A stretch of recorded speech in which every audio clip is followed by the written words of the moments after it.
Kobe Bryant, absolutely incredible. Last time I talked to you, you had 62, a career high. You just scored 81 points, the second most points in the history of the NBA, second only to Wilt Chamberlain. It comes to the victory. What can you say? Well, we wanted to win this game so bad, and they jumped out to us on an early lead. And my ankle was hurting me. I was a little tired, but we needed to get this W, so I had to push through it, and I had a great performance. Well, if you had a healthy ankle, you would have broken 100 points, Kobe. Is this the stuff of dreams? Did you dream of this when you were a little kid? You know what? I couldn't even dream of this when I was a kid. There's just no way possible. It's just a blessing from above to be able to play this game, and more importantly, get out of here with this W. That's what really matters. You got the W. Talk about the third quarter. Let's talk about the win, the defense. Everybody stepped up. Yeah, we had to step up and play defense. The first half, we were letting them get whatever they wanted, and second half we had to step up, be more aggressive, and kind of take them out of their rhythm. Considering that road trip, the two losses, the tough loss in Sacramento, getting this win, you got 4 days off, and then you got Golden State. That is a 7-game road trip, Kobe. They're chanting your name. This is gut check time, baby. It's fun to play here. These are our people. These are our fans. And it feels great to put on a great show here at Staples Center and see if we can't get some more W's in the process. I could talk to you all night. I'll let you go soak this one in. Congratulations, Kobe Bryant. Thank you. Appreciate it. January 22nd, 2006. A cold night in Los Angeles. But inside the Staples Center, the court was on fire. Kobe Bryant dropped 81 points on the Toronto Raptors. It wasn't just the second highest scoring game in NBA history. It was one of the most dominant individual performances the sport has ever seen. But this story goes beyond just the numbers.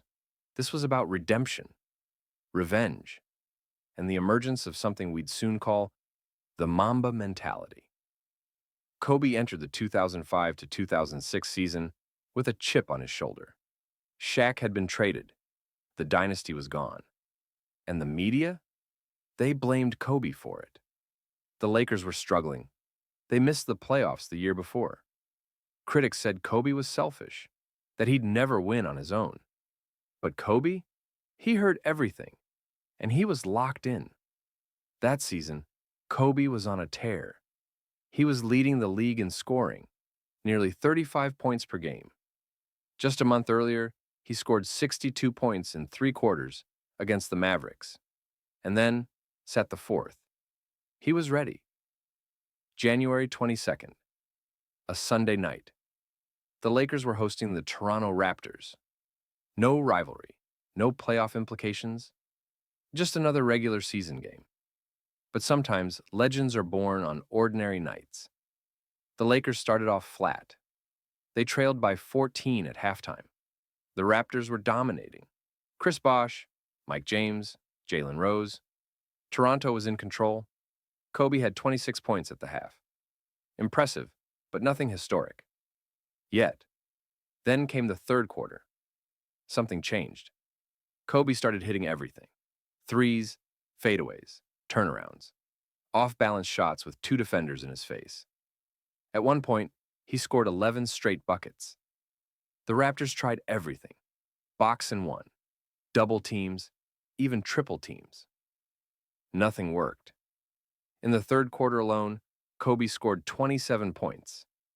And in the fourth, he added 28 more. The crowd started buzzing.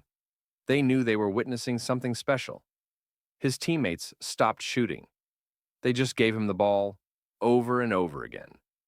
Possession after possession.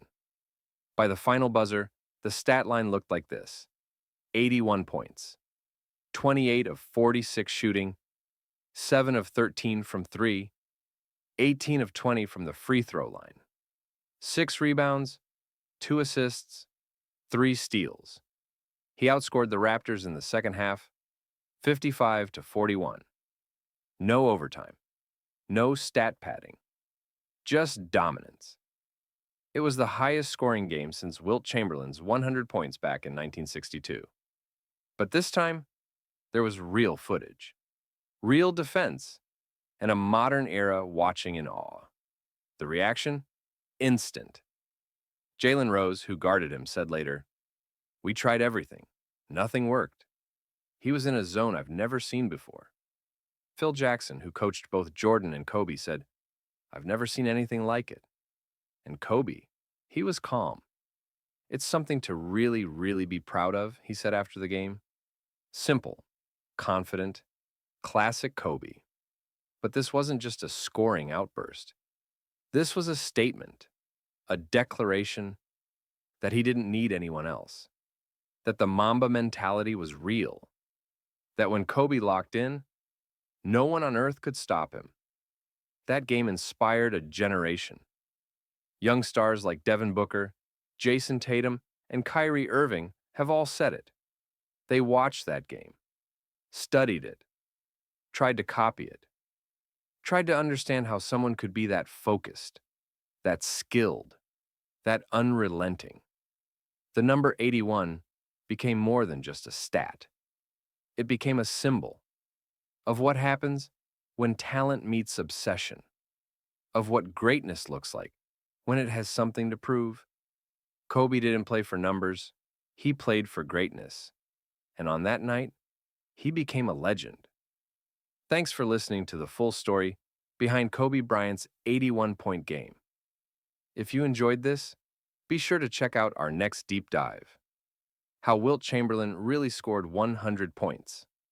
Until then, stay inspired, stay relentless, and remember the Mamba mentality.